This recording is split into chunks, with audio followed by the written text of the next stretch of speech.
Hey, English learners. Welcome back to the TalkMates. I'm Lena, and if you're new here, I'm so glad you found us. This channel exists for one reason, to help you sound like a real English speaker, not someone reading from a grammar textbook. We talk, we tell stories, we laugh at ourselves, and the English just happens naturally inside all of that. And I'm Max. Lena said it perfectly. If your English feels stiff, like you're translating in your head before every sentence, this podcast is built for you. Every episode, we take one real-life situation, and we show you exactly how fluent speakers handle it. Not the formal version, the actual version. Today's episode came from a message a listener sent us. And honestly, when I read it, I stopped and just sat with it for a second. She wrote, I know how to talk about my weekend. I know how to order food and describe my job. But when someone asks me about my dreams, my future, what I really want, I go completely blank. The words just disappear. That hit differently, right? Because it's such a specific kind of blank. It's not that she doesn't have dreams. She probably has a whole universe of them. She just doesn't have the English to carry them yet. And that gap between what you feel and what you can say, that's exactly what we're closing today.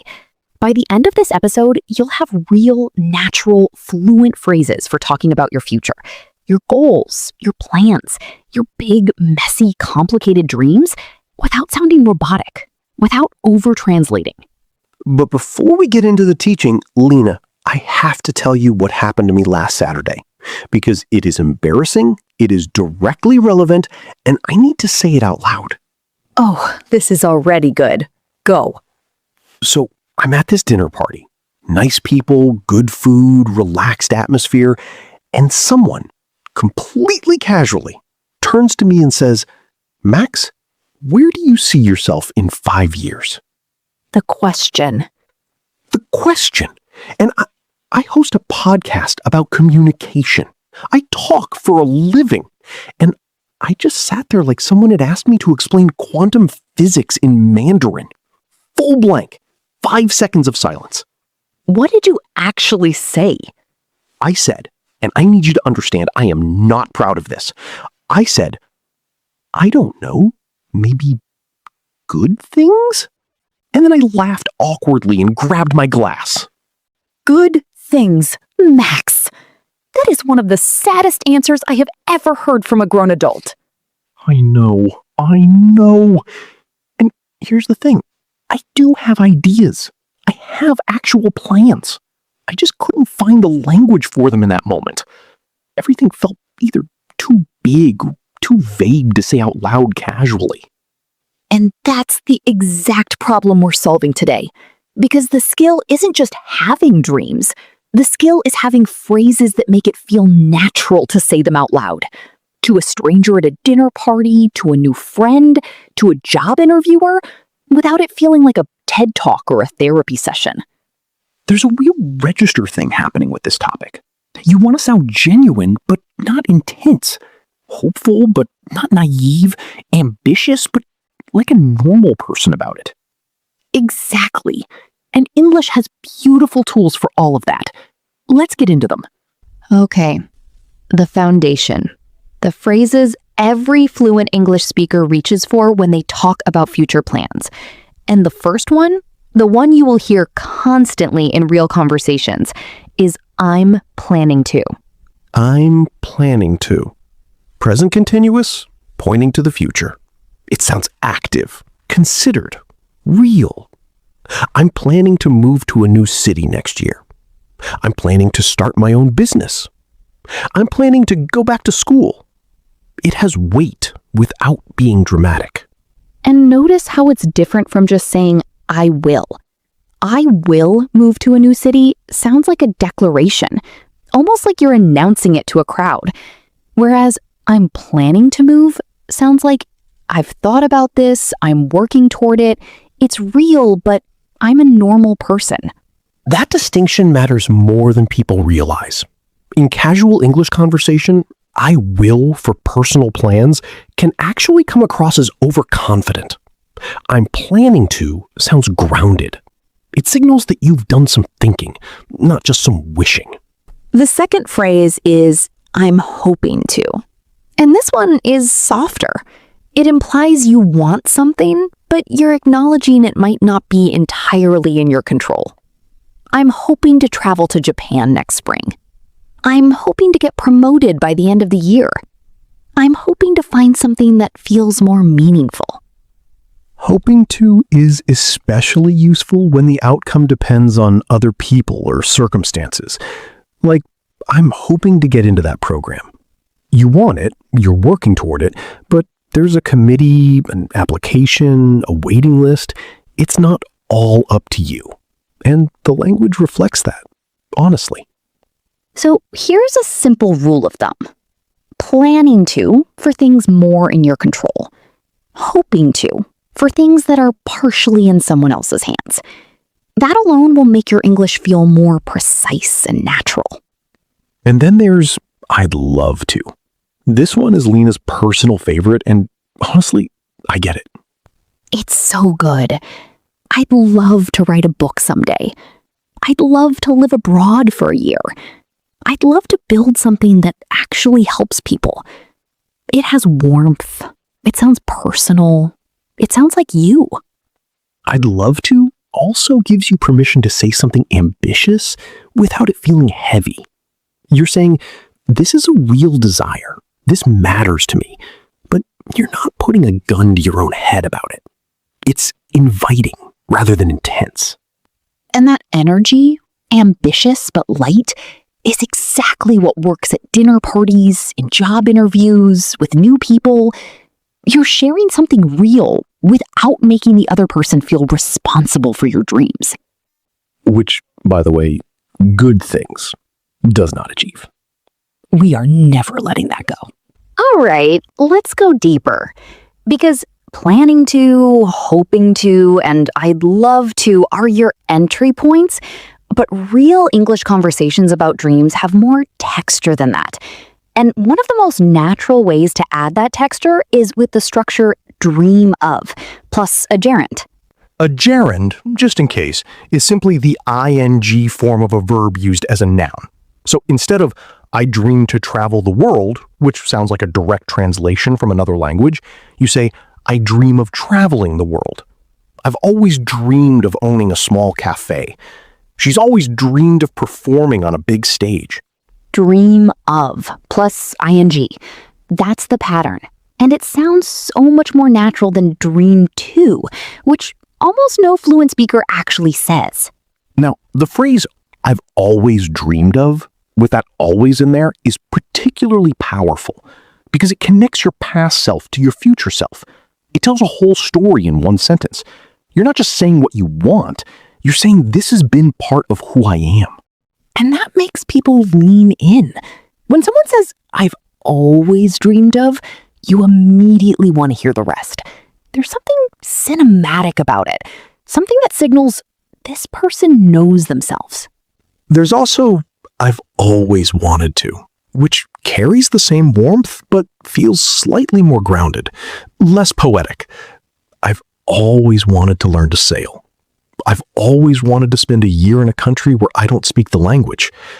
Easy to say, easy to respond to. And speaking of responding, this is something we don't talk about enough. When someone shares a dream with you, how you respond in English matters. The go-to phrases are things like, that's amazing. What drew you to that? Or, I love that. Do you have a plan yet? Or, and this one is my favorite, I could totally see you doing that. I could totally see you doing that is such a generous thing to say.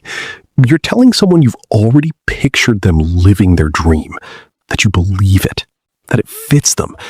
It costs you nothing and means everything. Listeners, add that to your toolkit immediately. It works in English conversations about dreams, goals, career changes, anything someone is working toward. I could totally see you doing that.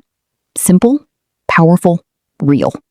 Okay, wait, I want to actually demonstrate this because I think hearing it in a real exchange makes it land differently. Lena, tell me a dream. Okay. I've always dreamed of creating something. a show, a book, I'm not sure yet, that helps people feel less alone in their 20s. I could totally see you doing that. What's pulling you toward it now? See? It just flows. It doesn't feel like a language exercise. It feels like a real conversation. That's what we're going for. Now, and this is where it gets really interesting. Let's talk about how to discuss dreams that are uncertain, far away, still forming. Because not every dream has a 5-year plan attached to it. And English has elegant phrases for that too. This is actually where a lot of learners go wrong. When a dream feels big or unclear, the instinct is to apologize for it, to say, I know it's probably not realistic, but before you've even said anything. And that framing makes the person listening uncomfortable before you've shared a single word. English gives you a much better option.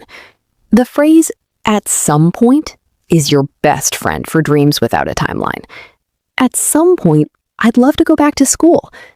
At some point, I want to try living somewhere completely different. It signals, this is real. It matters to me.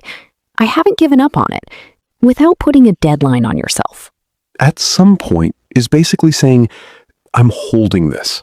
I haven't let it go. I'm just not in a rush.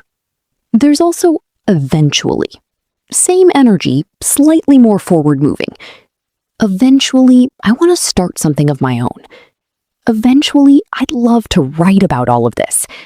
It tells people you're building towards something without demanding they take it seriously on your timeline. And then there's one of my absolute favorite phrases in this whole topic. I can see myself. As in, I can see myself living somewhere quieter in a few years. I can see myself going back to school eventually. I can see myself doing something completely different from what I do now. This phrase is special because it's imaginative. You're describing a vision, not just listing a goal. And it signals something important, that you've actually pictured it. You've lived it a little bit in your head, and that makes it feel real to whoever's listening. There's a huge difference between, I want to be successful, which is vague, which tells me nothing about you, and I can see myself running something small, maybe 10 people, doing work that actually changes something for someone. That's a dream with texture. Dreams with texture. That's actually the whole point of today, isn't it? Giving your English the texture to match what's actually going on inside you. One more phrase worth having. I'm working toward. This one is for dreams you're actively moving on right now. I'm working toward getting my certification. I'm working toward being in a position where I can take that risk. It sounds mature, intentional, real. It's the phrase that makes people think, this person is serious. I'm working toward is also great in professional contexts. Job interviews, networking conversations, meeting someone new in your industry. It says, I have direction. I have momentum. I'm not just dreaming. I'm moving.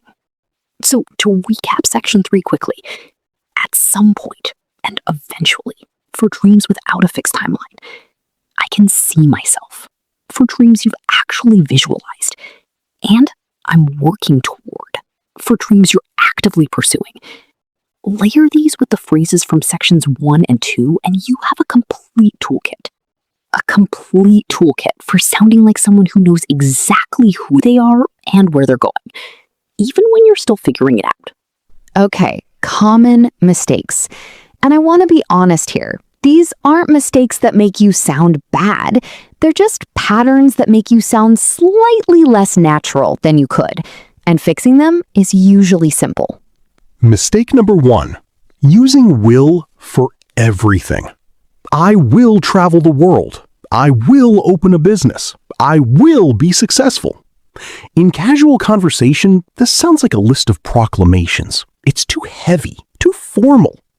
English speakers in real life use will sparingly for personal future plans.